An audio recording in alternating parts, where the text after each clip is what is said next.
What if I told you that your body has been quietly burning fat for weeks and the scale never showed you a single clue? You've eaten clean, trained hard, stayed under your calories, and yet that number refuses to move. Before you throw in the towel, stay with me, because what you're about to learn will completely change how you judge your progress. I'm Dr. Michael Diamonds, a medical doctor, a scientist, and a professional natural bodybuilder. Alongside my team at Sculpt by Science, I've helped thousands of people transform their bodies, and one lesson stands above all the rest. The bathroom scale is one of the weakest tools you can rely on to track fat loss. Today, I'm walking you through 10 strange but very real signals your body sends when it's burning fat, even while that number on the scale stays frozen. Some of these will surprise you, and a few you've probably never even connected to fat loss before. Let's start with the strangest one on the entire list, something almost everyone has noticed but never understood. Your breath starts smelling different. Here's why. Your body doesn't use fat directly for fuel. It first converts it into molecules called ketones, almost like crude oil being refined before it can power an engine. One of these ketones, acetone, escapes through your breathing, and it happens to be the same compound found in nail polish remover. So if your breath suddenly takes on a fruity or slightly metallic edge, especially right after waking up or following an intense workout, that's not bad hygiene. That's your body openly admitting it spent hours pulling fat for energy. I actually call it hunger breath when I notice it myself. Most people just reach for a mint or brush their teeth without realizing what their body just told them. If breaking down real biology instead of tired advice like eat less, move more is useful to you, tap that thumbs up. It genuinely helps this information reach more people who need it. Now here's a preview of what's coming, because sign number 3 is the exact reason so many people quit a plan that is actually working, and I refuse to let that happen to you. But first, sign number 2. You're making a lot more trips to the bathroom. This one sounds odd, but the science is refreshingly simple. Your body stores carbohydrates in your muscles and liver as something called glycogen. Think of it as a fuel tank. When that tank stays full, your body has zero reason to search for alternative fuel sources. But once you're eating in a calorie deficit, your body starts drawing from that glycogen tank instead. Here's the part almost nobody teaches you. Every single gram of stored glycogen holds onto roughly 3 to 4 grams of water. So as that glycogen empties out, all of that trapped water gets released at the exact same time. This also explains the reverse. After a heavy cheat day loaded with carbs, you often wake up feeling heavier, not because you gained fat overnight, but because every gram of carbohydrate you ate is now holding extra water alongside it. That's why people panic, seeing 5 extra pounds after one indulgent meal. All that released water and glycogen has to exit somewhere, and it exits through the bathroom. This explains why, in the first week or two of any real fat loss phase, people suddenly notice they're using the bathroom far more often than usual. It isn't just the extra water you're drinking causing this shift. It's your body actively releasing stored water as it works through your carbohydrate reserves and starts reaching deeper for fat as fuel instead. That fast scale drop everyone celebrates in week 1 is almost entirely water leaving your system, not fat. It's still a great sign though. When a client tells me they dropped 3 pounds in their first week, I tell them that's exactly what should happen. It means the process is working. But those extra bathroom trips are the real signal that your metabolic engine has started burning. Now for sign number 3, and this is the one that confuses people the most, often to the point where they give up right when things are actually working in their favor. Your clothes start fitting differently, yet the scale refuses to shift. The scale might sit still for 2 full weeks while your jeans loosen, your shirts hang differently, and your belt slides down another notch. Most people assume they're imagining it. They're not. Here's what's genuinely happening beneath the surface. Muscle is roughly 18% denser than fat, meaning a pound of muscle physically takes up noticeably less space in your body than a pound of fat does. Picture 5 pounds of fat sitting next to 5 pounds of muscle stacked together, and you'll immediately see how much bulkier the fat is despite weighing exactly the same. So if you're losing fat while simultaneously building muscle, your body can visibly shrink, even though the scale shows 0 change. 5 pounds of fat gone, 5 pounds of muscle gained, and the number stays frozen. This happens constantly with the women I coach, and it's honestly the most common source of frustration among them. Yet their body has completely transformed underneath it all, and their clothes know it.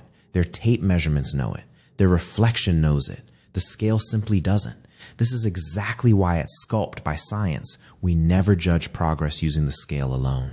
We rely on DEXA scans, which separately measure fat and muscle so clients can actually see what they've lost and what they've gained, the true gold standard for tracking real change. Remember this forever. The scale only measures one thing: total mass.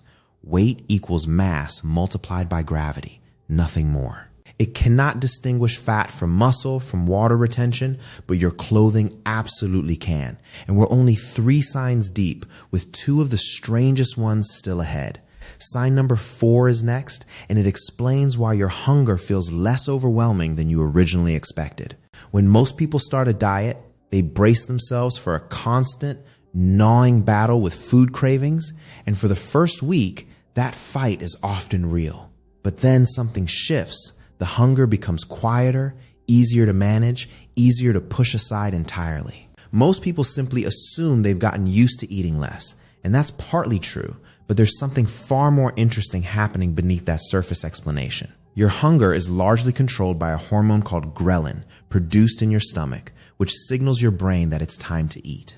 As you lose fat and your insulin levels stabilize, ghrelin production naturally calms down, and that hunger signal grows quieter along with it. At the same time, as your body becomes more efficient at burning fat for energy, it gains access to a steady, reliable fuel source that lasts throughout the entire day. Fat provides a slow, consistent burn, completely different from the sharp spikes and crashes triggered by glucose. That desperate, frantic hunger caused by a blood sugar crash simply stops showing up as often as it once did.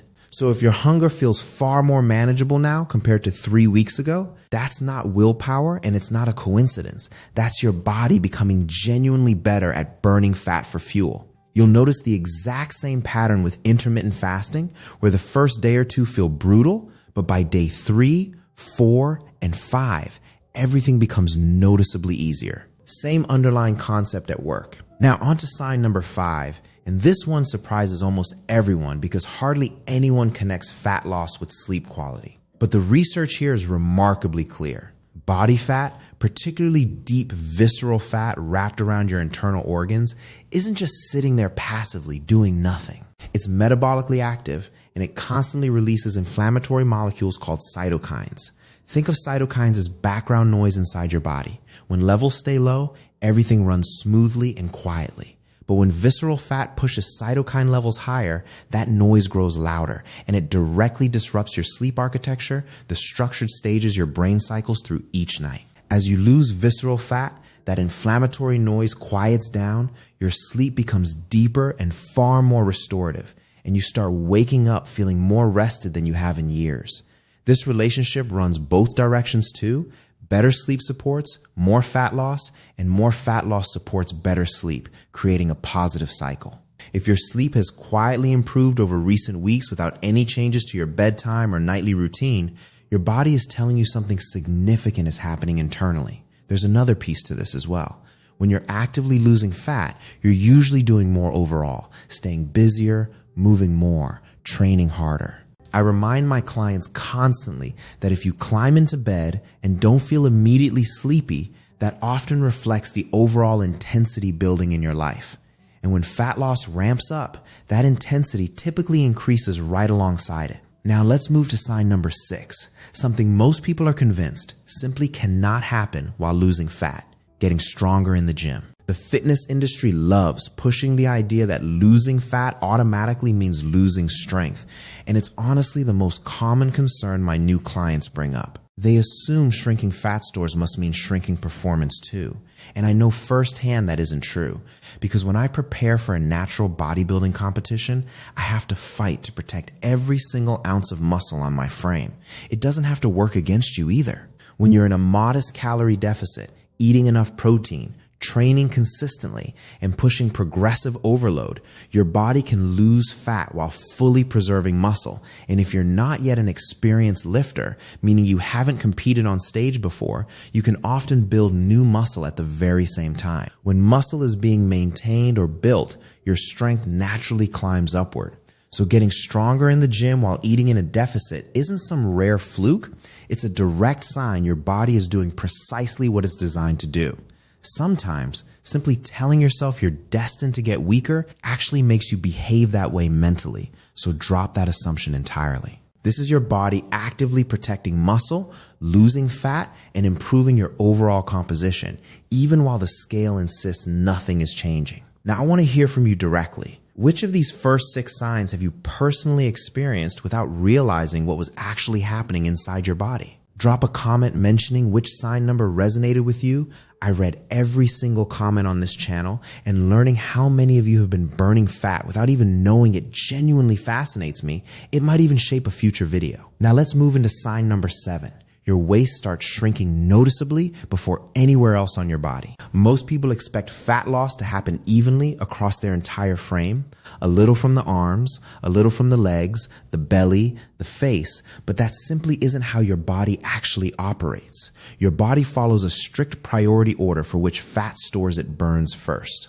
Visceral fat, that deep layer wrapped around your organs, ranks among the most metabolically active fat in your entire body, which means it responds to a calorie deficit faster than almost anything else.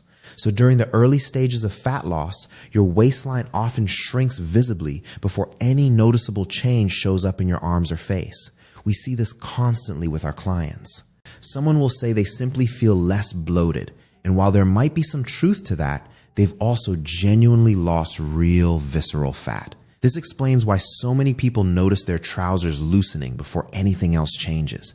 It isn't random at all. It's biology executing exactly what it was designed to do. And this happens to be the most meaningful type of fat loss possible because visceral fat is directly linked to heart disease and metabolic dysfunction. Losing it first isn't merely an aesthetic win. In my professional opinion, it's the single most important fat you could possibly eliminate from your body. Sign number 8 comes next. Your energy levels stay far more stable throughout the entire day.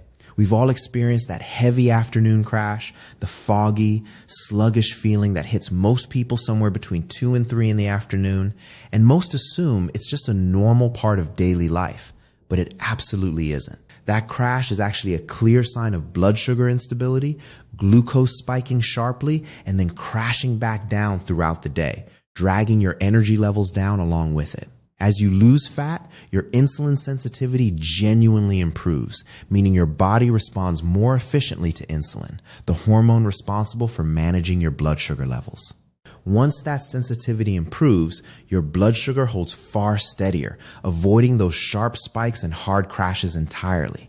And when blood sugar stays level, your energy naturally stays level right alongside it. That afternoon fog you used to battle starts lifting, and the mid-morning slump simply disappears altogether. You go from feeling like you're running on an unreliable, flickering power source to feeling genuinely plugged into something steady and dependable. Your energy has likely never felt this consistent before, and that consistency is a direct signal of improving metabolic health and efficient fat burning happening quietly underneath everything else. Now, sign number 9. Your mood noticeably improves. This particular sign catches a lot of people completely off guard when I first explain it. Clients come to Sculpt by Science purely wanting to lose fat, and within a few weeks, they're telling me they feel better than they have in years, more patient, more positive, less reactive, responding to stress far more calmly. Most assume this is simply a confidence boost from seeing visible progress, and that plays a role, certainly. But there's a direct physiological explanation running beneath all of it. Remember those inflammatory cytokines discussed back in sign number 5? Visceral fat continuously pumps them out, and they don't just interfere with your sleep. They actually cross into your brain and directly influence brain chemistry and mood regulation. There's genuine research backing this up too. A meta-analysis found that weight loss consistently correlated with lower rates of depression, and the more weight people lost, the greater the improvement in mood became. As inflammation decreases throughout your body, brain chemistry gradually settles into a healthier state, and your mood lifts in a way that has nothing to do with mindset or willpower alone. That shift is your body's internal chemistry genuinely changing as fat continues leaving your system week after week. This connection between physical fat loss and mental well-being is something far too few people ever discuss openly, yet it's backed by real clinical evidence, not just wishful thinking or motivational speak. Now, for sign number 10, arguably the strangest one on this entire list. Your sweat smells noticeably different during intense exercise. During particularly hard training sessions, your sweat can develop a sharp, almost ammonia-like odor. And most people find this genuinely alarming, assuming they need stronger deodorant or a completely different cologne. In reality, it's a clear sign of metabolic shifting happening inside your body. When you're training intensely and burning through readily available fuel, your body occasionally starts breaking down amino acids, the fundamental building blocks of protein, to generate additional energy. That process produces ammonia as a natural byproduct, and that ammonia exits your body through sweat. This doesn't mean you're losing muscle tissue. It simply means your body is working hard and actively switching between different fuel sources, essentially toggling between systems the way a hybrid engine switches between gasoline and electric power. This effect tends to be most noticeable during the early stages of your fat loss journey, before your body fully adapts to burning fat efficiently as its primary fuel source. As the weeks progress and your body becomes properly fat adapted, that sharp ammonia smell typically fades away on its own. So yes, your gym clothes might smell a bit sharper than usual for a while, and I know that's not exactly the news you wanted to hear, but now you understand exactly why it happens. That completes all 10 signs. And honestly, most of them were likely happening to you already. You simply didn't have the language to recognize them or bring them to the front of your awareness. Here's the core lesson I want you walking away with today. The scale is just one single data point.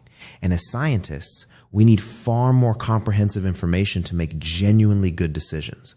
The scale often ranks among the least reliable tools available. It cannot distinguish fat from muscle. It cannot detect water shifts, and it certainly cannot see visceral fat leaving your body. Every single sign we covered today can reveal that truth instead. At Sculpt by Science, we rely on complete DEXA scans, full blood biomarker panels, and comprehensive metabolic assessments to build a complete picture rather than trusting one number on a random Tuesday morning. We also use tape measurements, progress photos, and honest visual assessment. I've evaluated so many bodies that sometimes my trained eye reads body fat percentage more accurately than the scan itself. If you want that same level of detailed insight into your own body, I'd genuinely love to have a conversation with you and my team about what we do at Sculpt by Science. The link is right in the description, the very first one, or simply scan the barcode on screen to head straight there. Before you go, drop a comment telling me exactly which sign you've personally experienced. And if you're ready to see real transformation, check out my full breakdown on going from 30% body fat down to 10%, linked right here, then hit subscribe so you never miss what comes next.